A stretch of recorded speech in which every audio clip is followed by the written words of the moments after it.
Once upon a time. Those four words have been the beginning to many ghost stories throughout the years. And there's something of universal appeal about ghost stories. Strange tales of mystic places. Where does fantasy begin? Where does reality end? Ghost lore goes back to the beginning of time itself. Early man told tales of spirits and creatures hiding in the darkness, waiting outside the safety and warmth of the home. Our literature is full of tales of ghosts roaming about, seeking peace, justice, or revenge. Who doesn't enjoy a haunted story on a cold, dreary night, or a creepy, ghostly tale around a campfire? A good scare seems to appeal to everyone, young and old alike.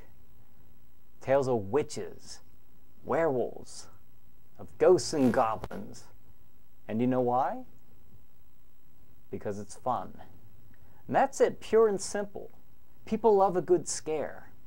It gives us a thrill. We love to hear about what goes bump in the night, to hear about what makes that gentle tapping at your window as you lie in bed, and what makes that noise in the dark that sends that cold chill up your spine. It's what makes grown adults afraid of childhood fears and causes them to close their closet doors tight before the monsters come out at night. But what if you were the one in the story? What if the tale was about you and your experiences with spirits and apparitions wandering your very own home?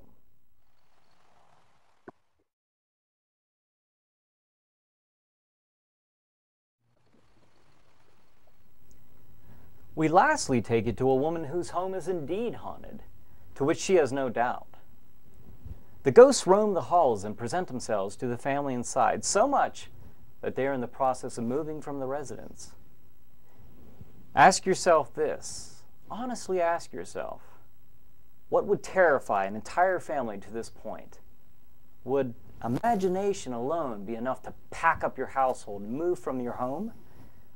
I joined Orpid as they investigated this house, and I can tell you one thing. Whatever is in this house is far more than the imagination alone could conceive. The woman in this next segment has asked that her identity not be disclosed. So for privacy's sake, the location of her home will not be revealed.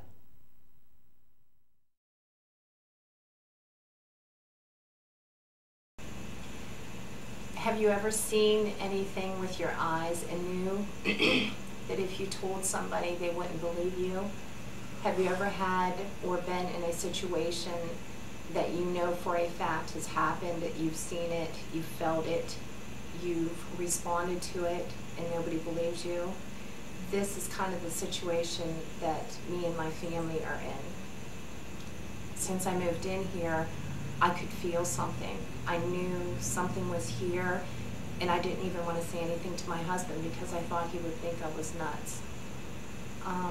When we started a little bit comparing notes, I would tell him things and he'd still look at me, but he would then proceed and tell me, well, you know, last night I heard this, or last night I thought I saw this. And then my daughter started confiding in me, saying, Mom, you know, you would not believe the things that I hear and see at night when I'm there. And then my son, whom as a mother you want to protect your children, and when all this is going on, you feel so helpless that there's nothing you can do to something you can't see.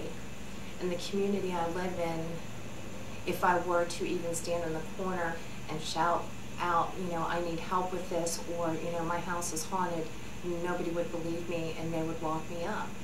Because things like this don't go on around these parts, and things like this you don't talk about. My first experience when I first moved in to the house was I had come home from work one day, and I went into the kitchen and sat down and was reading the newspaper, and I could hear somebody talking. So I walked into the living room where I could hear the voices, and it wasn't in the living room. It was coming up through the floorboards of the floor from the basement. And there was many people talking. You could hear many voices, but you could not make out what was being said. I then went outside and called my husband on my cell phone and said, "You need to come home right away." I said, "Somebody's in the basement." So he came home from work and went and got the gun and then proceeded to walk through the house room by room, floor by floor, and there was absolutely nobody there. And he came out and he kind of had that look of disbelief, but yet he knew I wasn't making this up because I was so scared. And we stood on the porch for a while, and then we came back in, and he went back to work. And the rest of the day I was on edge. One of the things that creeps me out the most is when I go to take a shower. Whatever is here tends to make itself very visible and very known while I'm in the shower.